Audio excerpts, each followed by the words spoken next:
Good morning students. आज हम बात करेंगे व्यष्टि एवं समष्टि अर्थशास्त्र में जो मूलभूत डिफरेंसेस हैं, अंतर हैं जी। तो इसमें अपन देखते हैं सबसे पहला बिंदु जो अर्थ के आधार पे जो दोनों में जो डिफरेंस है। सबसे पहले बात करते हैं हम व्यष्टि अर्थशास्त्र। यह ज्ञान की वह शाखा है जिसमें विशिष्ट आर्थिक इकाइयों का अध्ययन किया जाता है, जैसे विशिष्ट व्यक्ति, विशिष्ट फर्म एवं विशिष्ट उद्योग। जबकि समष्टि अर्थशास्त्र के अंतर्गत संपूर्ण अर्थव्यवस्था से संबंध रखने वाली इकाइयों का अध्ययन किया जाता है, जैसे राष्ट्रीय आय है, राष्ट्रीय बचत है, कुल विनियोग है, रोजगार है आदि। दूसरा बिंदु है व्याख्या। यह व्यक्तिगत फर्मों, उद्योगों एवं उत्पादन इकाइयों में उतार चढ़ाव की व्याख्या करता है, जबकि समष्टि अर्थशास्त्र संपूर्ण अर्थव्यवस्था के उतार चढ़ाव, आर्थिक मंदी, अवसाद या आर्थिक तेजी को स्पष्ट करता है। थर्ड है संबंध।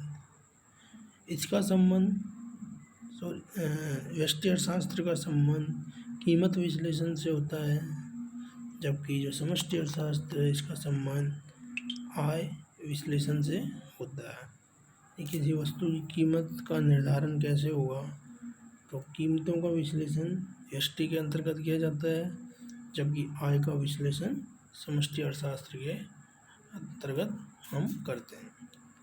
चौथा बिंदु है क्षेत्र। इसका क्षेत्र सीमांत विश्लेषण पर आधारित नियमों तक सीमित रहता है व्यष्टि अर्थशास्त्र का, जबकि जो समष्टि अर्थशास्त्र है इसका क्षेत्र संपूर्ण अर्थव्यवस्था से संबंधित समस्याओं के विश्लेषण तक विस्तृत होता है। पांचवा बिंदु है विषय सामग्री। व्यष्टि अर्थशास्त्र की विषय सामग्री वस्तुओं एवं सेवाओं का मूल्य निर्धारण, विभिन्न कार्यों के लिए उनका आवंटन तथा संसाधनों का पारिश्रमिक निर्धारित करना होता है, जबकि जो समष्टि अर्थशास्त्र है इसकी विषय सामग्री राष्ट्रीय आय का स्तर, उसके प्रभावी कारकों एवं परिणामों का अध्ययन, आय, रोजगार, बचत एवं विनियोग आदि का विश्लेषण करना होता है। छठा बिंदु है नियम। जो व्यष्टि अर्थशास्त्र है इसके मुख्यतः सीमांत विश्लेषण पर आधारित है। इसके जो नियम है वो सीमांत एक अतिरिक्त इकाई जिसका आधार है विश्लेषण है, जबकि समष्टि अर्थशास्त्र के विश्लेषण किसी एक प्रकार के विश्लेषण पर आधारित न होकर अपितु बहुत व्यापक है, उसको बहुत वाइड है। सातवां बिंदु है सहायक। यह व्यक्तिगत इकाइयों, फर्मों तथा उद्योगों को अनुकूलतम स्थिति में पहुंचाने में सहायक होता है व्यष्टि अर्थशास्त्र, जबकि समष्टि अर्थशास्त्र यह संपूर्ण अर्थव्यवस्था को अनुकूलतम स्थिति के लिए तथा आर्थिक स्थिरता लाने में सहायक होता है। अगला आठवां बिंदु है सरल एवं जटिल।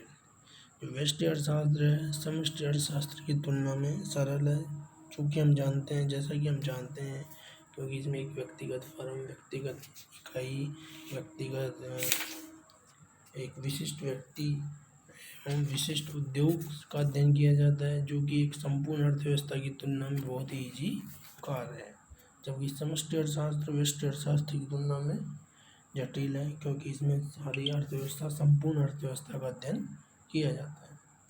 उपयोग।